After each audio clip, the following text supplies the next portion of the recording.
Hello दोस्तों, जय भीम।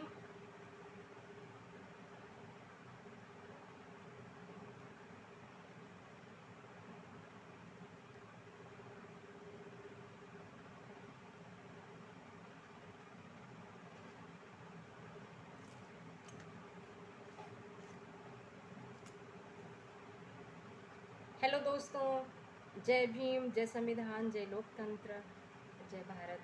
मैं आपकी दोस्त संध्या मैम। आज मैं पढ़ूंगी कॉन्स्टिट्यूशंस आर्टिकल 353। 353 आर्टिकल क्या बताता है, आज मैं इसके बारे में पढ़ूंगी। तो ठीक है दोस्तों, चलें।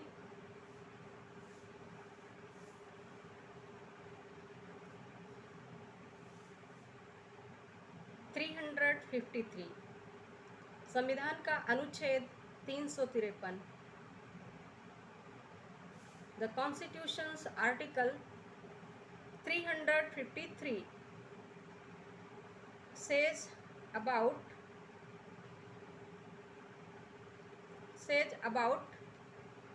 an effect of proclamation of emergency. Says about an effect of proclamation of emergency.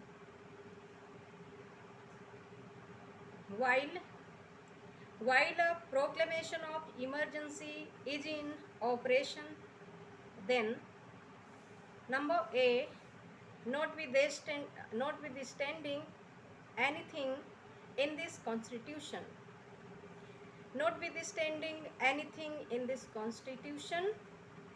the executive power of the Union shall extend to the giving of directions to any state as to the manner in which the executive power thereof is to be exercised. Number B, the power of Parliament to make laws with respect to any matter shall include power to make laws, conferring powers and imposing duties, or authorizing the conferring of powers and the imposition of duties upon the Union or officers and authorities of Union as respects that matter, notwithstanding that it is one which is not enumerated in the Union list, provided that where a proclamation of emergency is in operation only in any part of the territory of India,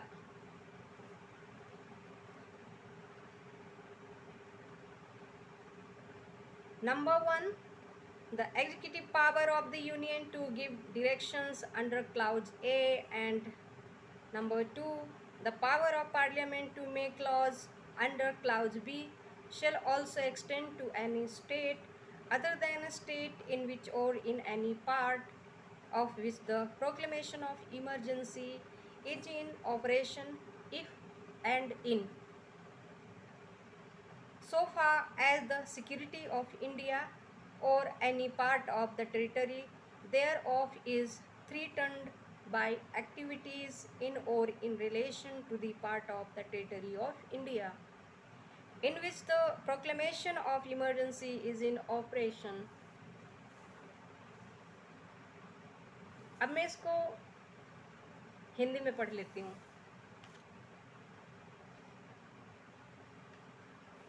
संविधान का अनुच्छेद 353 बताता है कि आपात की उद्घोषणा का प्रभाव क्या होगा। जब आपातकाल की उद्घोषणा प्रवर्तन में है, तब नंबर का इस संविधान में किसी बात के होते हुए भी संघ की कार्यपालिका शक्ति का विस्तार किसी राज्य को इस बारे में निर्देश देने तक होगा कि वह राज्य अपनी कार्यपालिका शक्ति का किस रीति से प्रयोग करे। क्या कह रहा है ये अनुच्छेद कि जो कार्यपालिका शक्ति का विस्तार है वो किसी राज्य को इस बारे में निर्देश डायरेक्शंस देने तक होगा कि वे राज्य अपनी कार्यपालिका शक्ति का किस रीति से प्रयोग करे। नंबर खा किसी विषय के संबंध में विधियां बनाने की संसद की शक्ति के अंतर्गत। इस बात के होते हुए भी कि वे संघ सूची में प्रगणित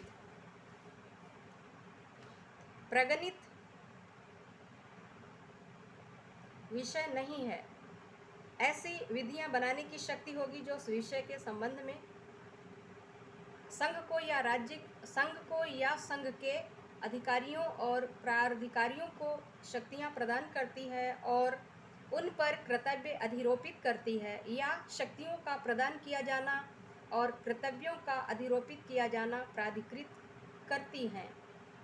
परंतु जहां आपात की उद्घोषणा भारत के राज्य क्षेत्र के केवल किसी भाग के प्रवर्तन में है,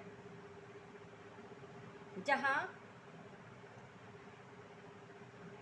तक भारत या उसके राज्य क्षेत्र के किसी भाग की सुरक्षा भारत के राज्य क्षेत्र के उस भाग में या उसके संबंध में जिसमें आपात की उद्घोषणा प्रवर्तन में है, या होने वाले क्रियाकलाप के कारण संकट में है, तो वहां तक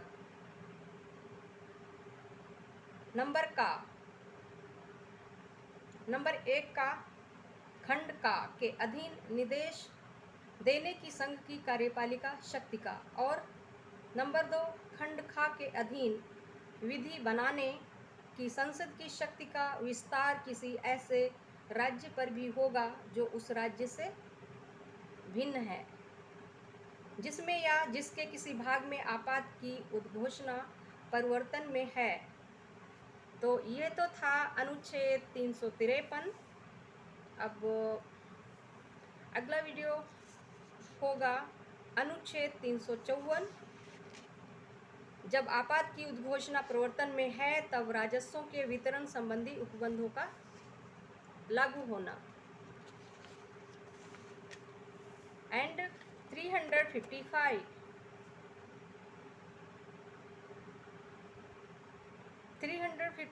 क्या बताता है?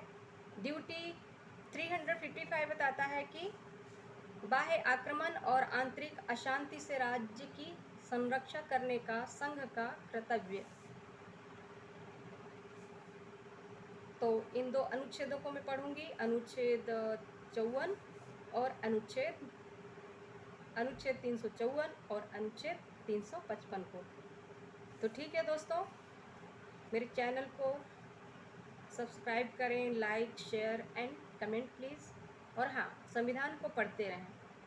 अपने घर संविधान की बुक लाएं और घर में पढ़ें।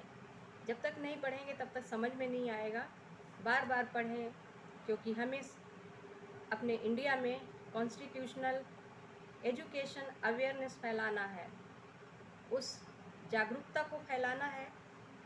संविधान शिक्षा अभियान बड़ी तेज़ी से चलाना चाहिए सभी लोगों को, और घर घर संविधान की शिक्षा को पहुंचाना है।